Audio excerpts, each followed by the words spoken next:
Découvrez le nouveau monde de la vidéo numérique.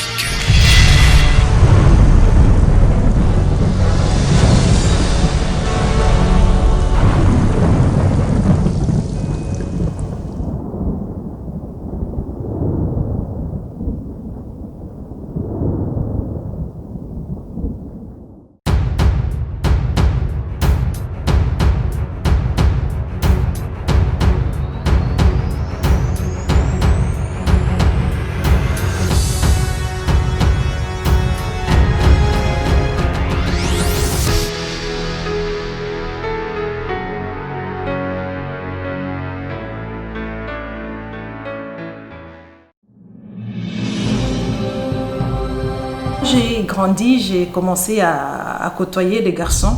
Je sentais en moi, il y avait deux sentiments forts qui étaient un peu contraires l'un à l'autre. Parce que je me rappelle quand je souffrais, un jour je souffrais à Kinshasa. J'ai demandé la mort et puis je suis allée prendre un arbre dans mes bras. J'ai embrassé cet arbre.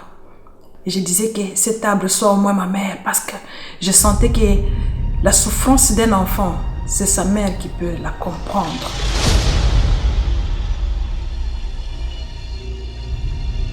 Quand j'avais atteint 4-5 ans, j'ai dû être abusée par notre domestique.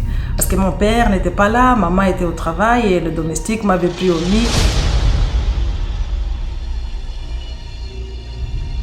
Vous imaginez un peu, maintenant là que je suis une femme comme ça, je m'imagine qu'un domestique est en train de monter sur ma fille. C'est vraiment... Ça diminue, quelque part tu sens que la dignité...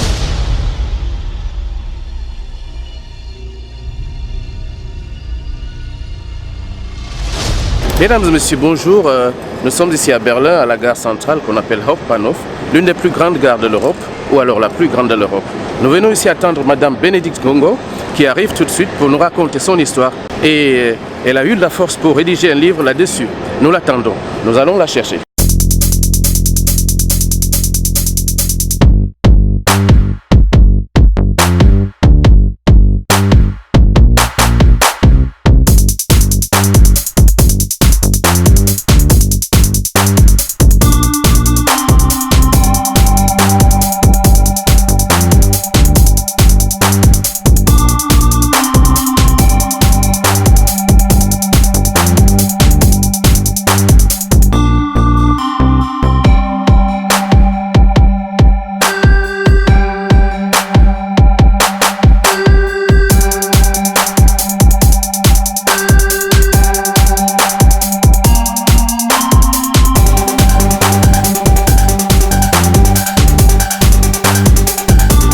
Bonjour Madame Bénédicte Ngongo. Bonjour monsieur. Bienvenue à Berlin. Merci beaucoup. Vous êtes originaire de la République démocratique du Congo. Oui. Et vous vivez en Allemagne. Oui, je vis en Allemagne. Vous êtes aujourd'hui à Berlin pour nous présenter un livre que vous avez écrit. Oui, c'est ça. Et puis c'est un ouvrage de près de 300 pages qui raconte en quelque sorte votre vie. Tout à fait. Vos intimités, vos expériences et tout ce que vous avez depuis l'enfance jusqu'à nos jours. Ouais. Et le livre s'intitule « J'ai retrouvé mes ailes en moi ». Oui, c'est ça. Ah oui.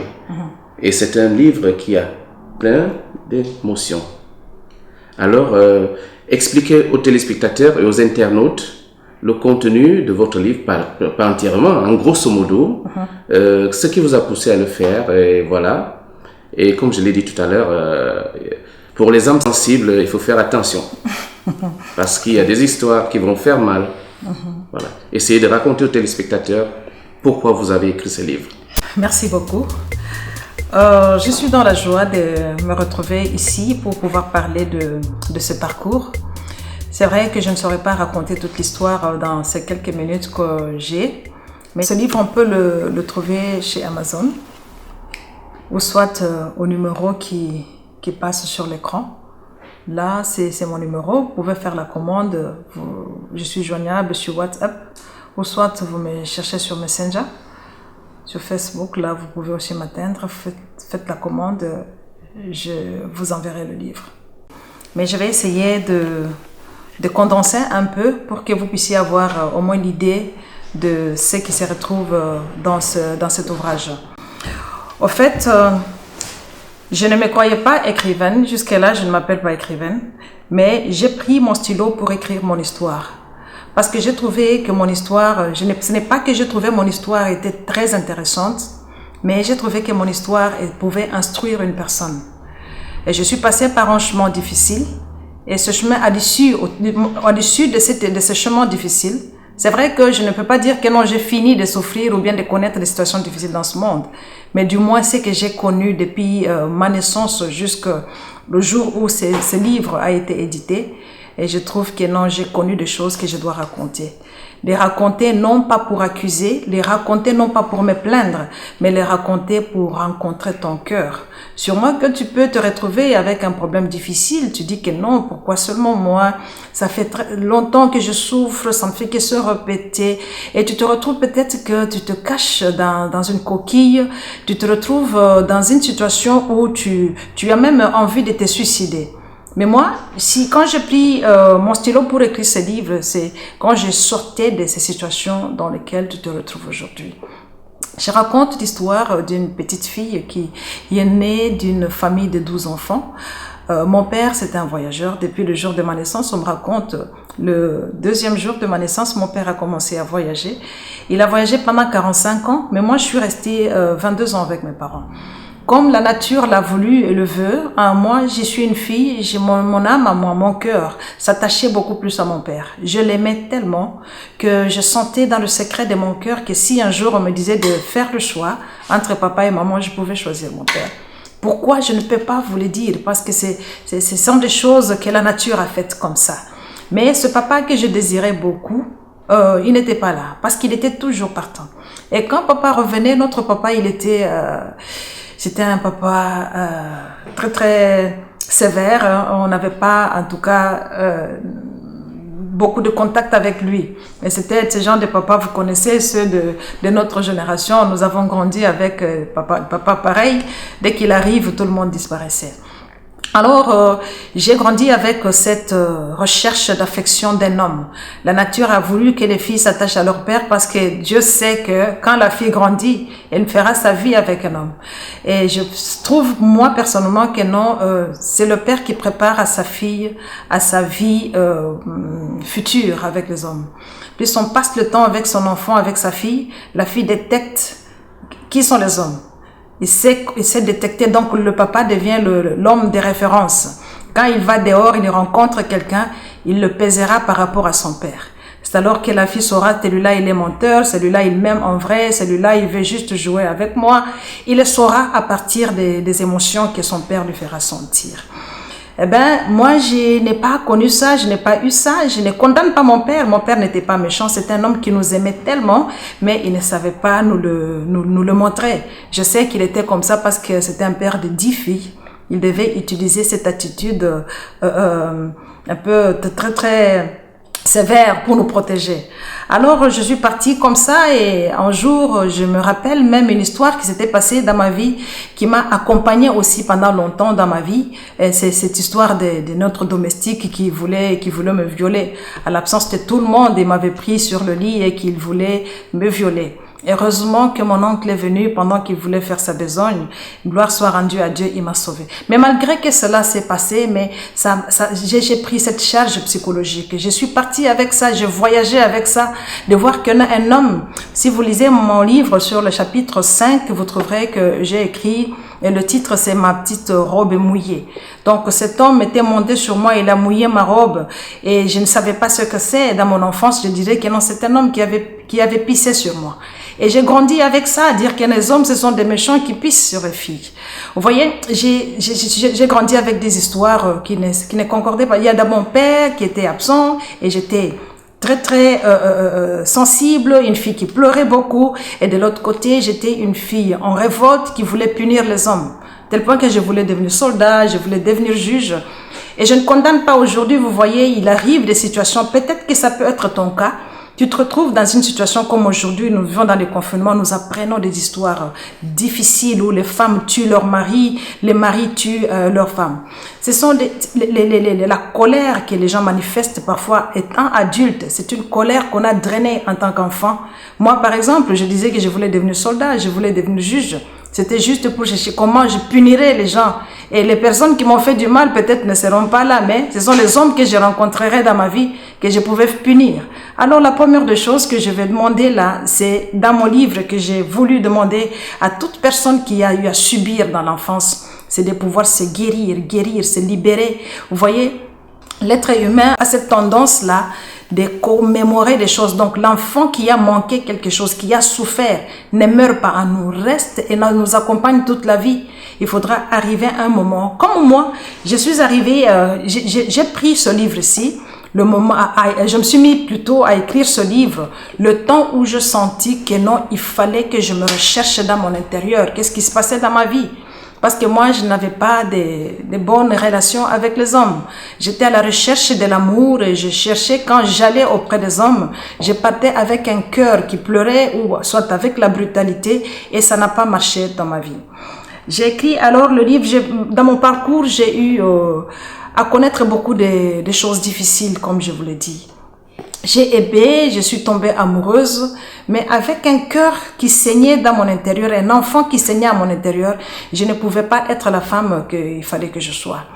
Soit j'étais très timide, j'étais trop naïve, j'étais trop silencieuse, j'étais une femme qui ne pouvait pas vraiment, quand on nomme ça là, que non, voilà, c'est une femme là. Donc, pourquoi je me comportais en enfant vis-à-vis de l'homme? Pourquoi? Parce que l'enfant en moi cherchait d'abord à recevoir ce qu'un père pouvait donner. Donc, je m'engageais dans mes histoires d'amour avec un homme que je prenais comme mon papa, avec beaucoup de respect, avec beaucoup attendre tout de l'homme, et pendant que ce n'était pas ce qu'il fallait. Alors, j'ai connu aussi beaucoup de déceptions dans ma vie. J'étais dans mon projet à moi, je me disais que non, je me marierai avec un homme, je ferai mes enfants avec un seul homme, mais ce n'est pas ce qui s'est passé dans ma vie parce que j'ai eu à connaître des déceptions, à avoir rencontré des hommes dont l'âme ressemblait à ma propre âme. Donc moi-même j'étais blessée, j'ai rencontré aussi des hommes blessés et puis ça ne marchait pas dans la vie. J'ai pu sortir d'abord dans mon projet là, d'une femme qui devait être la femme d'un seul homme, d'avoir des enfants d'un seul homme. À un certain moment, je me suis sentie que non, j'ai perdu ma dignité, je suis allée à côté de mon projet, j'ai perdu la voie de ma destinée. Et pendant tout ce temps de crise, il est arrivé que le Seigneur me rencontre, le Seigneur m'a appelé et j'ai commencé à marcher avec Dieu. Le Seigneur m'a expliqué qu'il fera de ma vie un message. Il va me faire passer par un chemin difficile et à l'issue de ce chemin, de ce temps difficile, je prendrai les messages, je prendrai mes expériences à moi pour pouvoir les partager avec les autres afin de pouvoir aider les autres. C'est pourquoi j'ai écrit aujourd'hui pour partager mes expériences avec quiconque souffre, quiconque sent que non, il a perdu la dignité, quiconque souffre et sent que moi j'ai été rejeté, abandonné, j'ai manqué. Moi que vous voyez là, il m'est arrivé à Kinshasa, quand j'ai quitté chez nous à Lubumbashi, je suis arrivée à Kinshasa, il est arrivé des moments où j'ai manqué du pain, je manquais des babouches, je manquais où habiter. Et toutes ces choses-là, je les passées en ce moment-là, étant rejetée d'abord par celui qui était mon fiancé quand j'avais 15 ans et je suis venue auprès de lui quand j'avais 22 ans.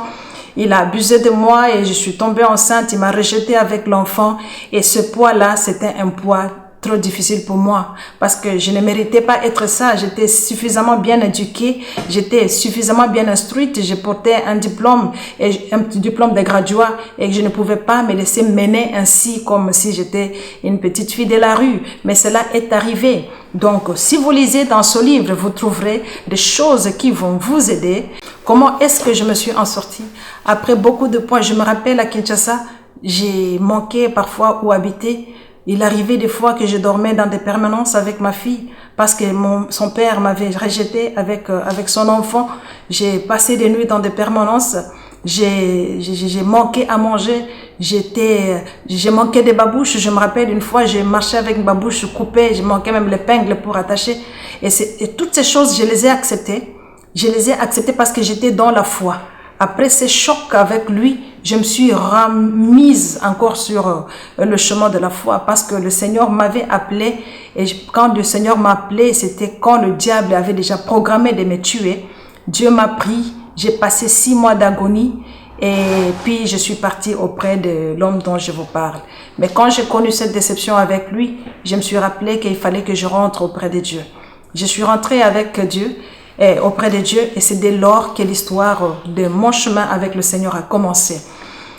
Eh bien, je vous invite, je ne saurais pas vraiment vous détailler tout ce qui est écrit ici. Le titre du livre, c'est « J'ai retrouvé mes ailes en moi ». Juste vous expliquer c'était quoi en fait « J'ai retrouvé mes ailes en moi ». Parce que quand on parle de retrouver, ça veut dire que je les avais, mais je les ai perdus à un certain moment. Et je les ai perdus comment? Et je les ai retrouvés où? Je les ai retrouvés dans mon intérieur. Les ailes, c'est quoi? Les ailes, c'est notre liberté. C'est notre honneur, c'est notre dignité, c'est notre fierté, c'est notre courage, c'est le goût de la vie.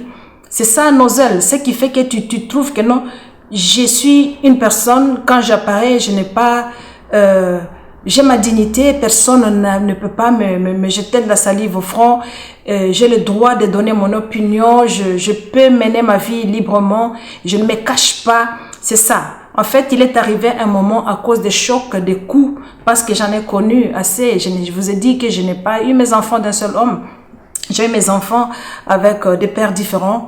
Et assez de chocs dans ma vie, des chocs répétés, ont fait qu'à un certain moment, j'ai trouvé que non, j'avais perdu ma dignité, j'avais perdu le courage.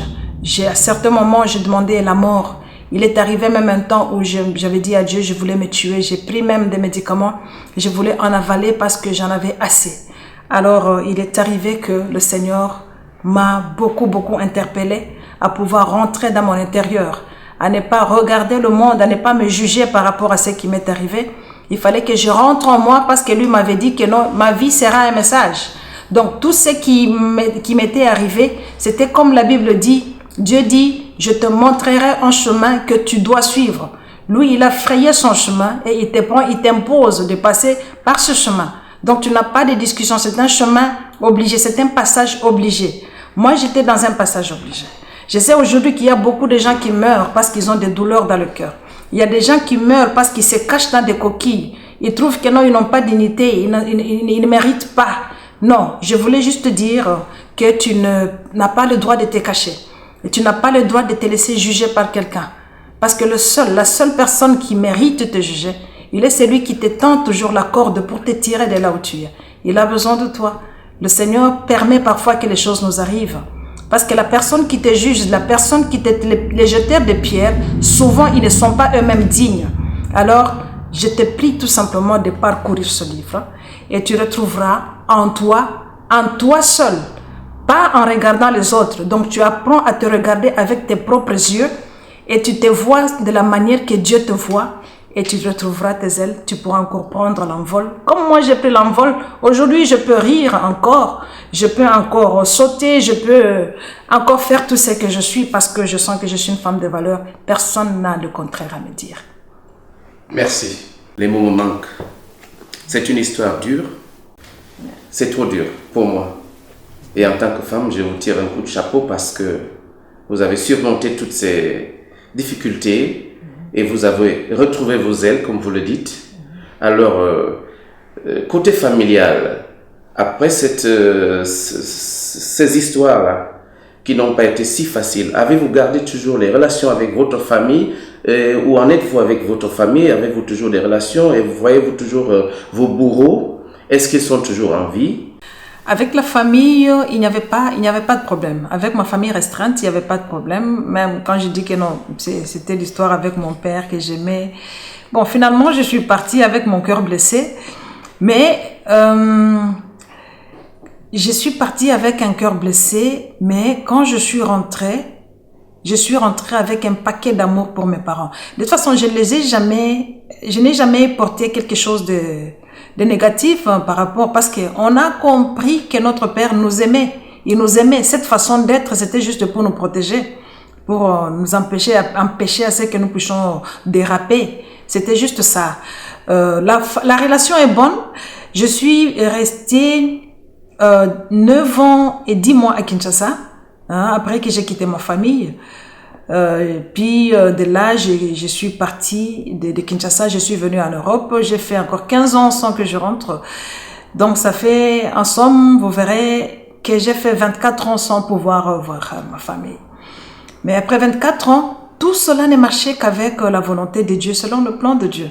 Parce qu'il m'avait donné tous les éléments possibles qu'il fallait que je passe par un chemin difficile. Et les choses qui m'arrivaient, Dieu me les avait déjà révélées. Il n'y a rien qui est arrivé dans ma vie que je n'ai pas su. Quand je me rends compte que j'ai manqué à manger, j'ai manqué où habiter, toutes ces choses-là, le Seigneur m'avait tout dit, que les enfants, je les aurais comme ça. Tout m'avait été annoncé. Et puis après 24 ans, le Seigneur m'avait dit que je te montrerai le signe quand tu pourras rentrer chez toi.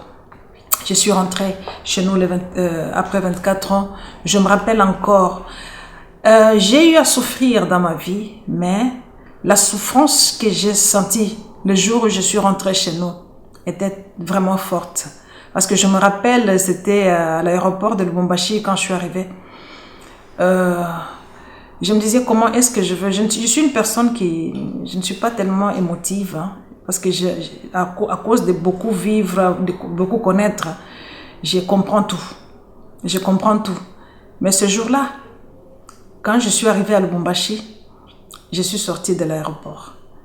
Et je sentais comme si il n'y avait que moi et les quelques personnes que mon cœur aimait.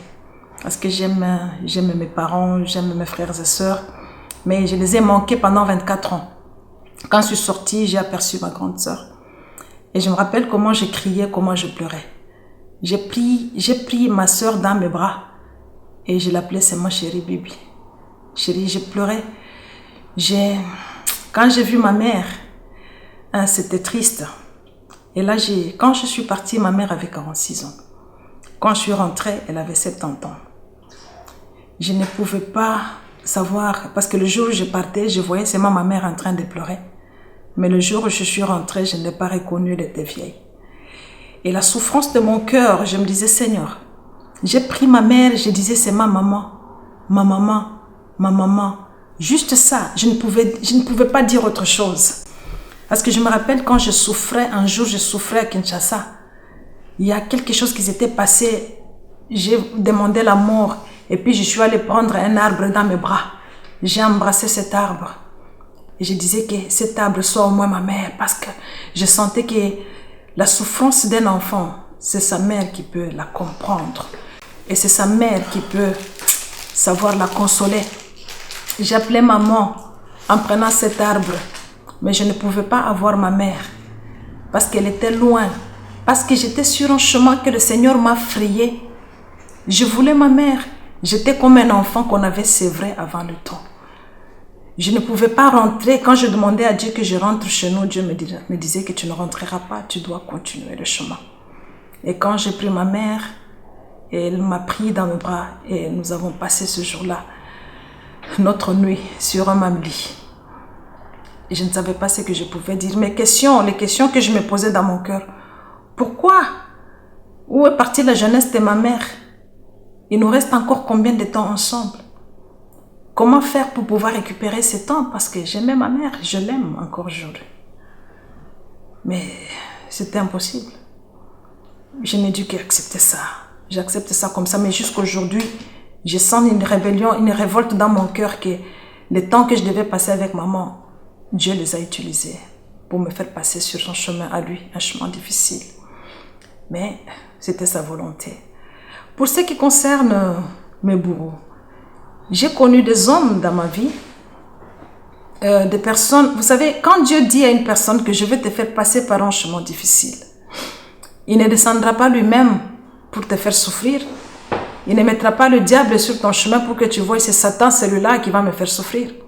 Il placera que des personnes qui sont capables de faire souffrir l'autre sur son chemin. Il fallait que je rencontre les bourreaux. Et ces personnes-là, je me dis, oh mon Dieu, finalement, quand je trouvais que je devais me restaurer, parce que je cherchais comment me restaurer, comment sortir de mes douleurs, il fallait que je puisse utiliser le pardon. Il fallait que je cherche toutes ces personnes. Et la personne qui avait disparu, je les cherchais. Je leur ai dit qu'écoutez, nous ne sommes pas des ennemis. Nous ne sommes pas des ennemis. Je me rappelle, j'avais appelé une personne dans un restaurant Il m'avait abandonnée quand j'étais enceinte aussi. Quand je suis venue en Allemagne, il m'a abandonnée. Et il a fait 19 ans, il a disparu, ici en Allemagne. Je ne suis pas de ce genre de femme-là, comme on dit, les femmes de l'Europe courent derrière les hommes pour chercher l'argent. Je laisse la personne prendre sa responsabilité. Mais quand je le cherchais, je lui dis que non, je t'ai cherché pour que je te demande pardon et que je te dise merci. Et quand je lui ai dit ça, c'est lui qui a trouvé que non, je le blessais en lui disant ça. Parce que c'est lui qui devait me demander pardon. C'est lui qui devait me dire merci. Alors j'ai réglé comme ça, en pardonnant et en affrontant la personne, te dire que non, est-ce qu'on peut se pardonner, est-ce qu'on peut devenir des frères. Aujourd'hui, si vous me trouvez en train de causer avec le père de mes enfants, un père de mon enfant ou de mes enfants, vous n'allez pas réaliser que c'est une personne qui m'a fait souffrir. Parce que moi, j'ai souffert. Moi, j'ai connu les hommes qui savent faire souffrir une femme. Un homme qui te fait souffrir, tu sens vraiment qu'il te fait souffrir. Je me rappelle que la dernière personne que j'ai connue dans ma vie avant que je dise que j'arrête un peu avec les hommes. Parce que je suis là, je suis seule, je vis seule. C'est un choix que j'ai fait. À un certain moment, je dis qu'il faut que j'arrête. J'arrête d'abord parce qu'il fallait que je me répare, que j'oublie, que je trouve si c'est possible de commencer et attendre vraiment que Dieu se décide pour moi. Sinon, que sa volonté soit faite. Un homme qui te torture, qui sort, qui te dit que je pars chez l'autre femme là parce qu'elle a beaucoup d'argent et elle est comme ça. Un homme qui est dans un hôtel avec une femme, on te glisse une photo, l'homme sur le lit avec une femme. Il y a l'homme qui tu restes à la maison, il t'amène une femme. On je venais te prendre pour que nous sortions. Donc il en a fait, il y a pas quoi. Nabutu, il sort, il découche, il revient le lendemain. Tu n'as rien à dire. Mais tout ça, finalement, je me suis dit, il faut que je pardonne et que je puisse accepter toutes ces personnes comme ça. En tout cas, je n'ai pas d'ennemis. Pour le moment, même si l'un d'eux peut voir ma vidéo, il dirait que ce que je dis est vrai. Je n'ai pas d'ennemis. Ils sont mes frères, ils sont mes amis. Si j'ai besoin de l'aide, je peux appeler quelqu'un. Tu peux m'amener quelque part, tu peux m'aider, tu peux... En tout cas, c'est comme ça. On rit. Si quelqu'un peut nous rencontrer, on peut dire, oh, vous êtes réconciliés. Non, il n'y a pas de réconciliation. C'est moi, je n'ai pas de raison d'avoir d'ennemis dans ma vie. Voilà, c'est ça. Ce livre, on peut le trouver chez Amazon ou soit au numéro qui passe sur l'écran. Là, c'est mon numéro. Vous pouvez faire la commande. Je suis joignable sur WhatsApp ou soit vous me cherchez sur Messenger, sur Facebook. Là, vous pouvez aussi m'atteindre. Faites la commande.